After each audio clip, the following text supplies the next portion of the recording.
Hello friends, मैं हूं चंदन अग्रवाल और ये है data analysis with Excel course. हम हैं सेकंड चैप्टर में जिसमें हम सीखने वाले हैं वीलुकअप का यूज।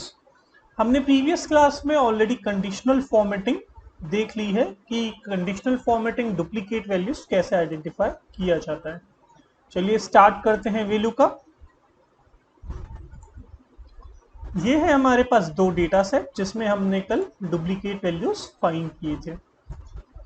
आज हम इस डेटा सेट 2 के डॉक्यूमेंट नंबर को यहां डेटा सेट 1 के डॉक्यूमेंट नंबर से सर्च करके ये अमाउंट को यहां पर लाएंगे।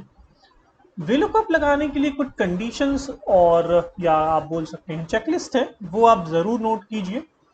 वीलुकअप लगाने के लिए जो आपका बेस वैल्यू है या बेस डेटा है जिसके बेस पे आप लुकअप लगाएंगे वो दोनों डेटा सेट में होनी चाहिए। अगर कोई भी सपोज अ डॉक्यूमेंट, ये डॉक्यूमेंट नंबर या कोई भी डॉक्यूमेंट नंबर इस डेटा सेट में नहीं हुआ, सो वो फिगर फैच नहीं करेगा। ओके। सेकंड जो क्राइटेरिया है वो ये है कि जो बेस डेटा है आपका, जहां से आप डेटा फेच करने वाले हो, वहां डुप्लीकेट वैल्यूज नहीं होनी चाहिए। नहीं तो वीलुकअप जो है वो रैंडम वैल्यूज फेच करता है। जैसे कि आप देख सकते हैं 4037 डुप्लीकेट है, राइट। 4037 की एक ये वैल्यू है, यहां पर एक वैल्यू है 4037 की, एक ये वैल्यू है, और काफी सारे इसके वैल्यूज होंगे 4037 के।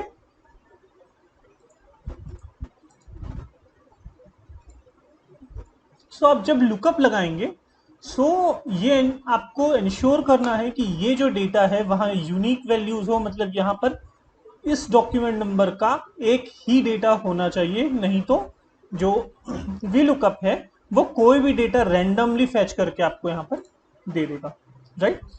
सो यहां डुप्लीकेट वैल्यूज हैं। सो इसका सॉल्यूशन हम देखेंगे लास्ट फोर्थ चैप्टर पे, फोर्थ क्लास पे, जहां पर हम ये सीखेंगे कि कंडीशनल फॉर्मेटिंग, पावर टेबल और वीलुकअप को मर्ज करके हम डेटा एनालिसिस कैसे कर सकते हैं।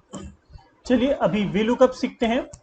कोई भी फंक्शन आपको यूज करने के लिए सबसे पहले इज इक्वल टू प्रेस करना होता है, तो V is equal to, then VLOOKUP के लिए वी एल, टैब प्रेस करेंगे क्योंकि यहाँ वी लुकअप एक्टिवेटेड है। आपको अगर ये सेलेक्ट करना है सो पूरा लुकअप लिखने की जरूरत नहीं है, आप टैब प्रेस कर सकते हो। सो वी लुकअप एक्टिवेट हो गया। एक्सेल हमें पूछ रहा है लुकअप वैल्यू क्या है। हमारा लुकअप का जो बेस इंफॉर्मेशन है वो हम एसएपी डॉक्यूमेंट नंबर ले रहे हैं, क्योंकि यहां भी वो डॉक्यूमेंट नंबर है और इस डेटा सेट में भी वो डॉक्यूमेंट नंबर अवेलेबल है। ठीक है। सो चलिए कर्सर का यूज करके हम ये डेटा में जाते हैं, ये सेल पे जाते हैं। जब आप फंक्शन यूज कर रहे हैं तो वैसे तो आपको पता ही होगा, अगर आपको वो फ्रीज करना है तो आपको कॉमा प्रेस करना होता है। तो चलिए कॉमा प्रेस करके वो डेटा फ्रीज कर देते हैं। अब एक्सेल हमें पूछ रहा है कि टेबल एरे कौन सा है, मतलब आप कहां पर का डेटा लेना चाहते हो। इन जनरल टर्म्स हम ये डेटा इस टेबल में ढूंढ के यहां पर वैल्यू कॉल करने वाले हैं। ठीक है।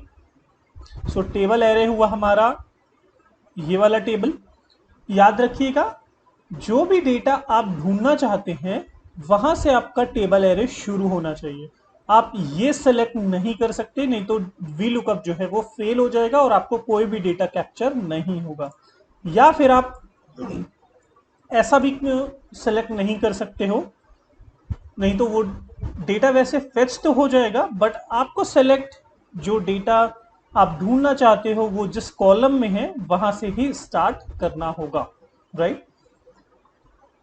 हमारे पास डेटा दो सेल्स में है, दो कॉलम्स में है, सॉरी, बट आप चाहो तो उससे भी ज्यादा एक्सटेंडेड सिलेक्शन कर सकते हो। ठीक है। तो चलिए जी तक मैं एक्सटेंडेड सिलेक्शन करता हूं। ये रेंज फिक्स करने के लिए मैं कॉमा प्रेस करता हूं। अब हमको एक्सेल पूछ रहा है column index number. Column index number मतलब आपको कौन सा डेटा चाहिए। आपको ये वाले कॉलम का डेटा चाहिए, ये वाले कॉलम का डेटा चाहिए, इस कॉलम का चाहिए, इस कॉलम का चाहिए या इस कॉलम का चाहिए। जो आपने रेंज सेलेक्ट किया है उसमें से कौन से कॉलम नंबर का आपको डेटा चाहिए वो एक्सेल हमें पूछ रहा है, वो फॉर्मूला हमें पूछ रहा है।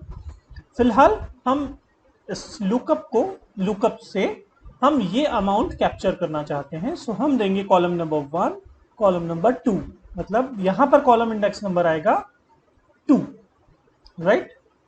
कॉमा प्रेस किया, 0 for true approximate match and 1 for false exact match. तो 0 ब्रैकेट क्लोज कर दीजिए एंड एंटर। सो आप देखिए 4037 में 915982 डेटा आ गया। आप चाहें तो ये लुकअप को आप पूरे में कॉपी पेस्ट कर सकते हैं और ऑटोमेटिकली सब में लुकअप लग जाएगा। बट क्योंकि हम सीख रहे हैं, चलिए ये दो फिगर जो कि कैप्चर हुई है वहां पर वापस से लगाते हैं ताकि हम थोड़ा और अच्छे से सीख सकें। So is equal to VL tab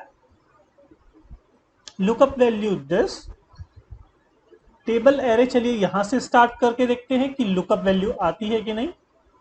comma 3 comma 0, right. 3 इसलिए क्योंकि ये column number 1, column number 2, column number 3 not applicable. इसका मतलब है कि आप जब लुकअप लगाएंगे तो डेटा, जिस डेटा को आप ढूंढ रहे हो वो जिस कॉलम में है वहां से आपको स्टार्ट करना पड़ता है, ठीक है।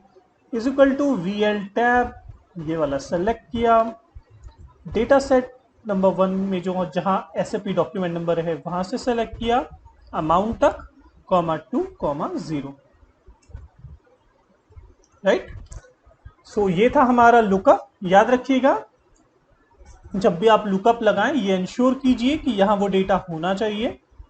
मीन्स आप लुकअप हमेशा उन्हीं डेटा से लगा सकते हो जो दोनों डेटा सेट में कॉमन हैं। अगर आप चाहोगे कि मैं अमाउंट से लुकअप लगाऊं, सो मोस्ट प्रोबेबली अगर अमाउंट सेम नहीं रहा तो आपको फेच नहीं करेगा data, right. And second thing, आपका जो डेटा सेट है जहां पर आप लुकअप लगा रहे हो वो यूनिक होना चाहिए, नहीं तो ये रैंडम डेटा फेच करता है, राइट। देखिए यहाँ पर 4037 में 7,42,000 कैप्चर किया है, यहाँ 4,52,000 कैप्चर किया, और मोस्ट प्रोबेबली और कहीं भी कुछ 1,50,626 कैप्चर किया। तो वी लुकअप जो है वो रैंडम डेटा कैप्चर कर लेगा। सो ये था हमारा वी लुकअप। नेक्स्ट क्लास में हम सीखेंगे कि पाइवट टेबल कैसे बनाते हैं। सो मिलते हैं नेक्स्ट वीडियो पे।